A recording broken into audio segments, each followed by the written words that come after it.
السلام علیکم۔ ایک بزرگ کا ایک چھوٹا سا واقعہ عورت کے بارے میں۔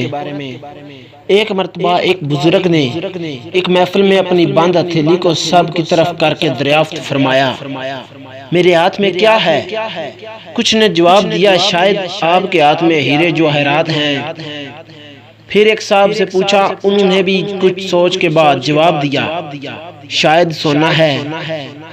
پھر پوچھنے پر ایک نے جواب دیا کہ آپ کے ہاتھ میں اگر ہیرے جواہرات نہیں اور سونا بھی نہیں تو یقیناً چاندی یا کوئی قیمتی چیز ہے۔ تب ان بزرگ نے اپنے ہاتھ کو کھولا تو ان کے ہاتھ پر چند کنکریاں تھی، سب حیران رہ گئے۔